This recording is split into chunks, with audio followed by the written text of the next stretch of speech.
everyone. Ever feel like the future is like sprinting right at us? Well, today's deep dive is going to show you it's already here. We're digging into some reports about AI and sustainability, and let me tell you, these two things are totally changing everything, like how banks work, what kind of energy powers our phones, our laptops, even our smart toasters, probably. It's true. We're seeing a huge convergence and some pretty massive shifts across a lot of industries. It's wild. So let's just jump right into the debug here with, I guess you could say, AI's takeover of, well, banking. And I know, maybe not the most exciting thing you thought you'd hear about today, banks and AI. Right. But trust me on this one. This isn't your typical boring finance report. Yeah. We're talking about the biggest banks in the world basically turning into, like, tech companies right in front of us. Yeah. And the engine driving all of it, AI. Yeah, and one study actually showed that the leading banks, they're adopting AI at like twice the rate of those slower-moving institutions. Fascinating to see that difference. And the payoff is gigantic. Like, JP Morgan Chase reported, get this, a $2 billion return on their AI investments, just from that. $2 billion. Yeah. That's a lot of zeros. Yeah, it's a big number. And here's the really interesting part. Even with those insane returns, a lot of banks are being really quiet about their AI strategies. Like, Yeah. They don't want anyone else to know what they're doing. Yeah, they're holding their cards close to the vest. Makes you wonder what they're sitting on. Totally. It's like they found a gold mine and they're like, nope, this is ours. Go find your own. But from what we've been able to piece together, they're using AI for everything.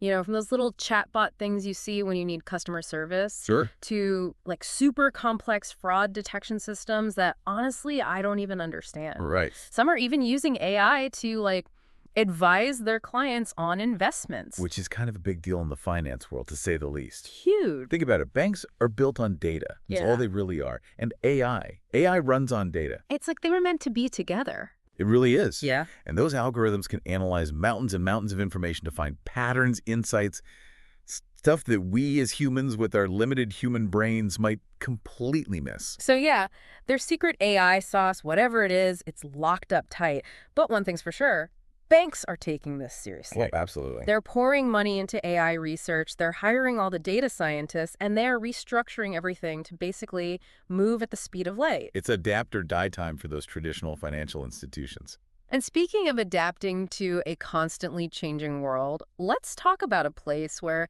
let's be honest, a lot of teenagers basically live now. Social media. Yeah. And we all know the good parts, right? The trends, the funny memes, the endless scrolling. But there's this dark side we can't ignore. That's the scary rise of, like, sextortion that targets young people specifically. And it's getting worse. Yeah, and this isn't just, kids making mistakes online anymore. The tactics these predators use are getting so much worse. It's a lot of manipulation, coercion, threats to share stuff. It's really every parent's worst nightmare. Yes, it's rough. It really is. But on a more positive note, the platforms themselves are finally starting to fight back a little. It's about time. I know, right? They're rolling out all these new safety features that are specifically designed to protect teens from, all of that. And that's good and important because it really felt like they were dragging their feet for a while. Totally. But the encouraging thing is it's not just reacting after something bad already happened. They're trying to get ahead of it. Like we're seeing stuff like, photos and videos that disappear after you look at them. Oh, yeah, the once options. Yeah, and you can't even screenshot them. Which is huge. I mean, once something's out there. It's out there. Exactly. But it's also not just about damage control anymore. Like, these platforms are getting so much better at finding the suspicious accounts before they can even, get to your kid. That's key. We're talking AI that can look at how people message each other, who they try to follow, what they post, and flag, potentially bad activity before it even happens. It's all about those layers of protection, which is so important because let's be real, teenagers are going to experiment, they're going to test boundaries. It's part of growing up. Exactly. The key is to create an online world where those explorations don't have, devastating lifelong consequences. Absolutely. And of course, all of this brings up a whole other issue, the legal battles. Because who is responsible for, anything that happens in the Wild West of the internet? Yeah, good question. It's a huge mess. Honestly, no easy answers. Right.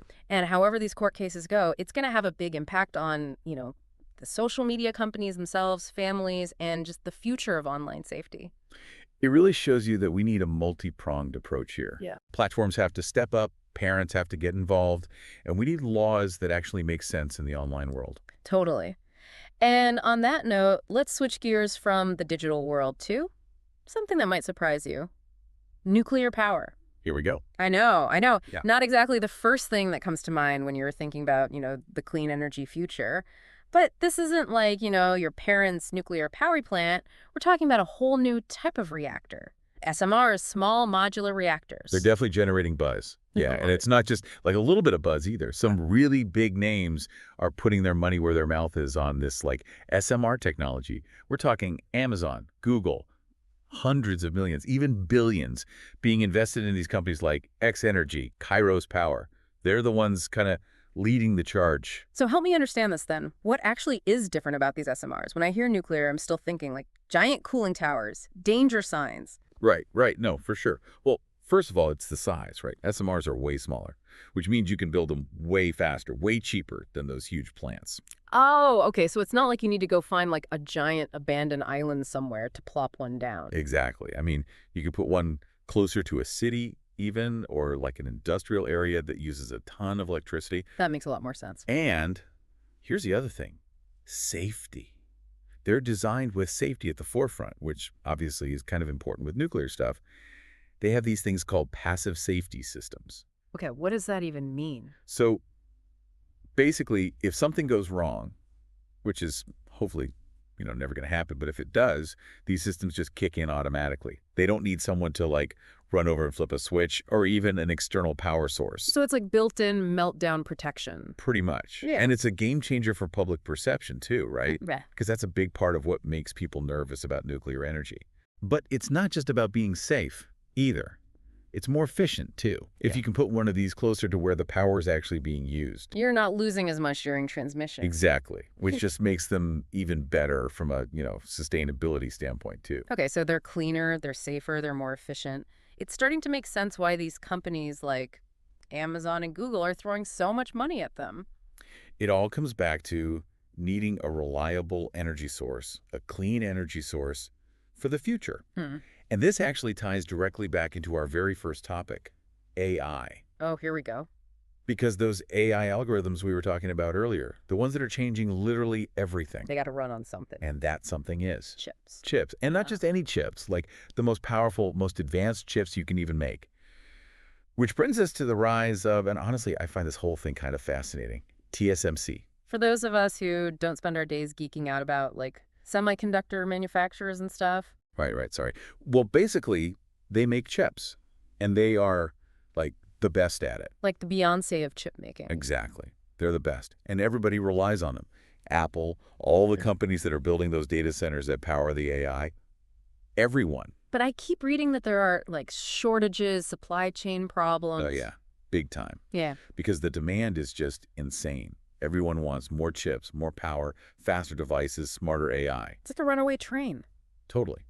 And to make it even more complicated, TSMC is based in Taiwan, which, geopolitically speaking, is kind of a hot spot these days. Okay, yeah, things are tense. To say the least. So now you've got all this investment pouring in, trying to build these giant chip factories. They call them fabs, by the way, which I always thought was funny in the U.S. and Japan and Europe. Everyone wants their own chips. They want control. Because in a lot of ways, controlling the chips means controlling the future. That's kind of scary when you think about it. It is a little bit, yeah. Yeah. But the big takeaway here, the thing I really want people to understand is like, all of this stuff is connected. AI, chips, energy. Yeah. You can't separate them. So, like, if TSMC is building all these new factories, they need a ton of energy, which is where the clean energy investments come in. Exactly. It's a whole web. You tug on one string, it affects everything. It really is. It really is. And here's something else to, think about. We've talked a lot about all the cool things AI can do, right? Yeah. Like make things more efficient, automate things, even like help keep people safe when they're online. Right. But like anything powerful, there's always another side to it. Absolutely. It's like that old saying, right? Any sufficiently advanced technology is indistinguishable from magic. Ooh, I like that. But it's true. And the question that's starting to like really get debated now in tech and even outside of it is, what happens when these AI systems, I don't know, what happens when they actually become smarter than we are? Okay, now we're getting into like some serious philosophical stuff. We are. It's a question that people have, kicked around for a while, but it's mostly been like, science fiction kind of thing. Right, like the Terminator movie. Exactly. But now it's the people who are actually building this stuff, the researchers, even like the tech ethicists. They're worried about it too. So we're not just talking about AI that can, like, play chess really well or write a better email subject line. No, we're talking about like artificial general intelligence, AGI. Okay, so what does that mean? It means AI that can basically do anything a human can do, intellectually speaking. Not better. Faster. And that's when it gets kind of freaky. It really does. Yeah. Because then you have to ask yourself, if we create a machine that can think for itself, that can learn, that can adapt way faster than we ever could, what happens to us? Do we just, like, welcome our robot overlords, hope they're nice? Or, I don't know, maybe we should be a little more careful about this whole thing. Yeah. I mean, these are big, big questions. And honestly, I don't know if there is a right answer. There might not be. At least not yet. But it's a conversation we have to have. Now, while all this is still, I don't know, sort of new. Before it's too late, right? Maybe, yeah. So, to kind of wrap up this deep dive, because we're just about out of time. Okay. I want to leave you with this thought. Go for it. Next time you're using your phone or checking your bank balance online or even just like asking Alexa to turn the lights on, Sure. take a minute, just a minute, to think about everything that went into making that possible. All the technology, the ambition, even the risk, honestly. It's easy to forget how amazing all this really is. It is. And look, I know this episode's been kind of a wild ride. AI, energy, chips, the fate of humanity. It's a lot. It is. It is a lot. But hey, at least the future isn't boring. If anything, that's for sure.